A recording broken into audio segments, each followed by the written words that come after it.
Assalamualaikum warahmatullahi wabarakatuh. Allahumma sholli ala Sayyidina Muhammad wa ala ali Sayyidina Muhammad. Pemirsa yang dirahmati Allah, marilah kita simak ceramah dari Ustadz Dasat Latif dengan tema memelihara amal. Sebelumnya marilah kita perbanyak sholawat minimal 1000 kali sehari, agar hidup kita penuh barokah dan mendapatkan syafaat kelak.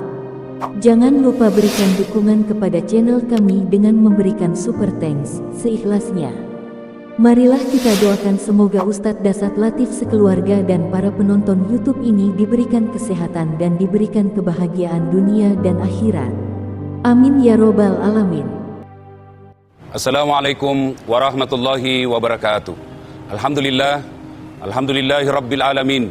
Wabihi nasta'inu ala umurid dunya waddin. Asyhadu an la ilaha illallah wa asyhadu anna Muhammadan abduhu wa rasuluh. Allahumma salli ala Sayyidina Muhammad wa ala alihi wa sahbihi ajma'in, amma ba'd. Ibu bapak, saudara-saudara sekalian, pemirsa Selebes TV yang insya Allah dimuliakan dan dirahmati oleh Allah Subhanahu wa Ta'ala. Alhamdulillah, tanpa terasa ibadah Ramadan kita sudah masuk pada episode 10 malam terakhir. Ini berarti bahwa sudah banyak amal ibadah yang telah kita kumpulkan. Siang hari kita puasa, malam hari kita tarawih, dini hari kita salat tahajud, sore hari kita tadarusan, bahkan pagi hari pun kita masih sempat mencari nafkah untuk tanggung jawab kepada keluarga. Rasulullah sallallahu alaihi wasallam menjanjikan, "Man shoma Ramadana imanan wa ihtisaban, ghufira lahu ma taqaddama min zambihi." Barang siapa yang berpuasa di bulan suci Ramadan dengan niat iman dan ikhlas semata-mata karena Allah, diampuni dosanya yang telah lalu dan yang akan datang. Alhamdulillah, mega ni amal puripat gau. Alhamdulillah sudah banyak amal yang telah kita kumpul. Tetapi apakah setelah amal-amal kebaikan ini kita kumpul, lalu kita berleha-leha, lalu kita tidak mau sendiri? Tentu jangan begitu. Karena Rasulullah sallallahu alaihi wasallam mengingatkan, pelihara amalmu, jangan sampai hancur oleh karena perbuatan dan sikapmu sendiri. Dalam sebuah hadis, Rasulullah sallallahu alaihi wasallam menginformasikan, sittatu asya'in tukhbitul amal.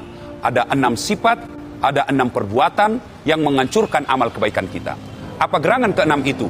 Yang pertama, al-istighalu bi uyubil khalqi. Suka sekali cari jeleknya orang, dia lupa kejelekan dirinya sendiri. Ini yang banyak.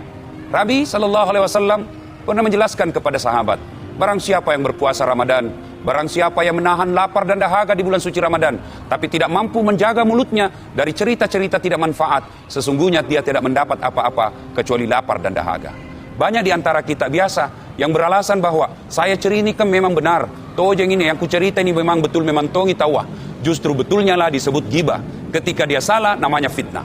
Pemirsa Selebes TV yang saya muliakan, tidak ada alasan lain, tidak ada hal yang bisa membenarkan orang menceritakan kejelekan dan aib sesama muslim. Rasulullah sallallahu alaihi wasallam menjelaskan, siapa yang terlalu sibuk mencari aib dan kekurangan orang lain, maka Allah pun akan mengungkap, Allah pun akan mengungkit aib-aibnya nanti di akhirat. Artinya, beruntung orang-orang yang tidak punya waktu, tidak punya masa untuk mencerita aib dan kekurangan orang lain, karena sibuk mencari kekurangan dirinya sendiri, sehingga tidak ada waktu untuk menceritakan kejelekan orang lain. Pemirsa Selebes TV yang saya muliakan, suatu kali Umar bin Khattab datang menemui Rasulullah. Ya Rasulullah, ada anak muda teman saya, anak muda tetangga saya mau menikah. Alhamdulillah, kata Nabi, terbuka jodohnya.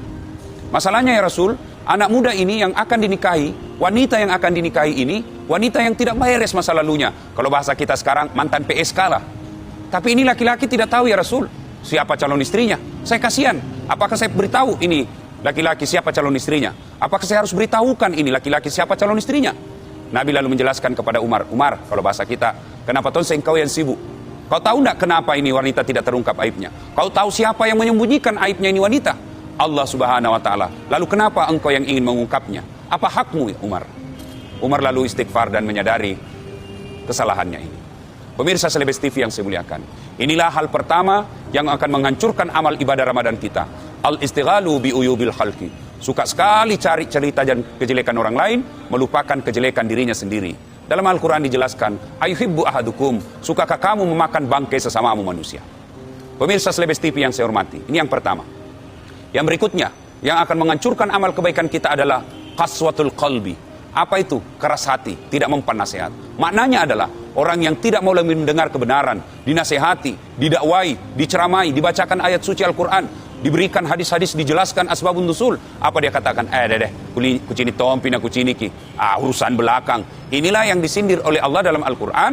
Orang yang mati hatinya. Wadlawaun alaihim a'anzartahum amlam tunzirhum la yu'minun. Orang yang telah kami kunci mati hatinya. Kau sampaikan atau tidak, kau dakwai atau tidak, kau nasihati atau tidak, sama saja. La yu'minun. Mereka tidak akan beriman. Inilah sifat yang menghancurkan amal kebaikan kita. Tidak mempan nasihat. Kadoro na kata orang bugi. Yaitu orang-orang yang selalu berkata, wita to pina witai, eja pina doang. Ini orang yang akan hancur amal kebaikannya. Pemirsa Celebes TV yang saya muliakan. Yang berikutnya, yang akan menghancurkan amal kebaikan kita adalah killatul haya, kurang rasa malu. Toma kuras siri'e. Apa yang dimaksud kurang rasa malu? Kurang rasa malu. Mereka yang tidak malu lagi berbuat maksiat. Mereka yang secara terang-terangan berbuat maksiat. Solatnya baik, Ramadan puasanya lengkap, tapi tidak mampu menjaga dirinya dari perbuatan maksiat. Mereka bangga, mereka tidak malu melakukan maksiat. Itulah orang-orang yang hancur amal kebaikannya. Killatul haya, kurang rasa malu, akan menghancurkan amal kebaikan kita. Yang keempat, yang akan menghancurkan amal kebaikan kita adalah tulul amal, panjang angan-angan. Apa yang dimaksud panjang angan-angan? Mereka penghayal, mau kaya, tidak mau bekerja, mau masuk surga, tidak mau beribadah. Ini termasuk orang yang hancur amal kebaikannya. Tulul amal, panjang angan-angan. Pemirsa Celebes TV yang saya muliakan. Yang berikutnya, yang akan menghancurkan amal kebaikan kita adalah riya. Apa itu riya? Beribadah, beramal, melakukan kebaikan. Bukan karena Allah semata, tapi karena mau dipuji. Bersedekah karena mau dipuji. Solat karena mau dipuji. Akhirnya segala kebaikan yang dilakukan bukan lillahi ta'ala, tapi karena ingin menghargai, ingin dihargai oleh manusia. Yang keenam, ini yang paling penting, yang keenam, yang akan menghancurkan amal kebaikan kita adalah dzalika bima adzau. Mereka yang berbuat zalim tidak bisa dihentikan. Artinya kezalimannya tidak pernah diberhentikan. Zalim itu ada tiga. Pertama, zalim kepada orang lain. Yang kedua, zalim kepada diri sendiri. Dan yang ketiga, zalim kepada Allah Subhanahu wa Ta'ala. Pemirsa Celebes TV yang saya muliakan, inilah 6 yang akan menghancurkan amal kebaikan kita. Dengan harapan, mudah-mudahan sifat 6 ini tidak ada dalam diri kita. Ada yang tanya sama saya, Ustadz, bagaimana kalau 6 ini kita lakukan? Apa hukumnya? Pasti miku jawab, nasami habis amal kebaikanmu. Nasami habis semua segala kebaikanmu. Artinya, segala amal ibadah Ramadannya hancur. Ketika di akhirat kelak, dia akan bertanya kepada Allah, ya Allah, mana puasaku? Ya Allah, mana tarawihku? Allah sampaikan kepada dia, ya habis. Kenapa? Engkau menghancurkannya dengan sifat dan perbuatanmu sendiri.